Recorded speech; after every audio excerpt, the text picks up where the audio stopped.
दोस्तों, झारखंड की गिरिडीह लोकसभा सीट पर इस बार कुर्मी जाति के 3 कद्दावर नेताओं के बीच दिलचस्प मुकाबला होने वाला है।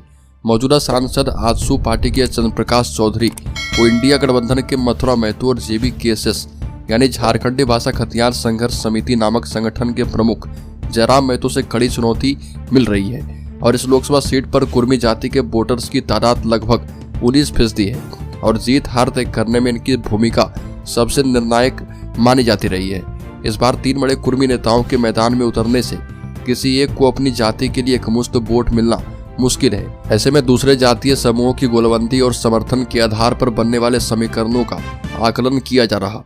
वर्ष 2019 के चुनाव में जीत दर्ज करने वाले आजसू के चंद्रप्रकाश चौधरी ने 6,48,277 वोट हासिल किए थे, जबकि उनके निकटतम प्रतिद्वंदी झारखंड मुक्ति मोर्चा के जगन्नाथ महतो को 3,99,930 वोट मिले थे।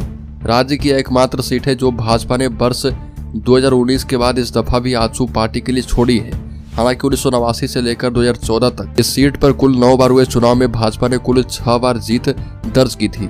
पिछले चुनाव में आजसू पार्टी के चंद्रप्रकाश चौधरी को भाजपा का भरपूर समर्थन मिला था और इस बार भाजपा के स्थानीय कार्यकर्ता में चंद्रप्रकाश चौधरी की उम्मीदवारी पर खास उत्साह नहीं दिख रहा। इसकी वजह यह है कि पिछले 5 वर्षों में चौधरी ने भाजपा के स्थानीय नेताओं कार्यकर्ताओं से ज्यादा संपर्क रखा ही नहीं। इस बात का एहसास खुद चंद्रप्रकाश चौधरी को भी है और पिछले हफ्ते उन्होंने भाजपा नेताओं कार्यकर्ताओं से मुलाकात करके इस भूल के लिए माफी मांगी। वहीं झारखंड मुक्ति मोर्चा के मथुरा महतो इस सीट पर पहली बार चुनाव लड़ रहे और वो पार्टी के कद्दावर नेताओं में गिने जाते हैं और इसी लोकसभा सीट के अंतर्गत आने वाली टुंडी सीट के विधायक हैं। इस सीट से वह कुल 3 बार विधानसभा पहुंच चुके हैं और राज्य सरकार में 2 बार मंत्री भी रहे।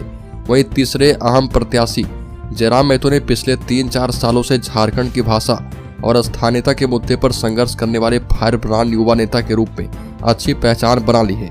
राज्य भर में उनकी जनसभाओं में भारी भीड़ जुटती रही है और इस चुनाव में उनकी सियासी हैसियत की पहली परीक्षा होनी है। मौजूदा सांसद चंद्रप्रकाश चौधरी के पहले इस सीट से 3 कुर्मी नेता विनोद बिहारी महतो, राजकिशोर महतो और टेकलाल महतो जीत दर्ज कर चुके हैं और इन तीनों में से कोई दूसरी बार लोकसभा नहीं पहुंच पाए। ऐसे में यह देखना दिलचस्प होगा कि चंद्रप्रकाश चौधरी दूसरी बार यहां से संसद तक की राह नाप पाते हैं या नहीं।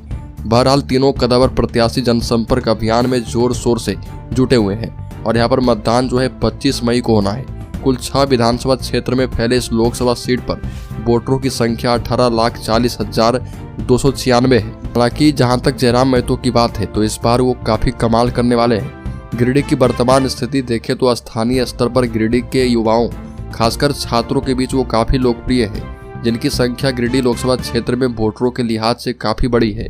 और बता दें कि इस बात में कोई संदेह नहीं है कि जयराम महतो आज के समय में झारखंड की राजनीति में पहचान के मोहताज नहीं। बता दें कि चंद्रप्रकाश चौधरी जहां जयराम महतो को अपना प्रतिद्वंदी मानते नहीं, उनका कहना है कि गिरिडीह की जनता जयराम महतो को पहचान चुकी है। गिरिडीह में एनडीए का प्रत्याशी जीत हासिल करेगा, जबकि मथुरा महतो जो कि इंडिया के प्रत्याशी हैं, उनके मुताबिक जयराम महतो ठग चरित्र के व्यक्ति हैं जो गिरिडीह की जनता को बेवकूफ बनाना चाह रहे, जिसमें वो सफल नहीं होंगे। बाकी झारखंड की राजनीति के मानचित्र पर जयराम महतो एक नए रूप में उभरकर सामने आए हैं और इस बार गिरिडीह में उनकी कड़ी परीक्षा होने वाली है। तो दोस्तों, इस खबर में इतना ही। झारखंड से संबंधित हर एक न्यूज को पाते रहने के लिए सब्सक्राइब करें और बेल आइकॉन जरूर दबा लें।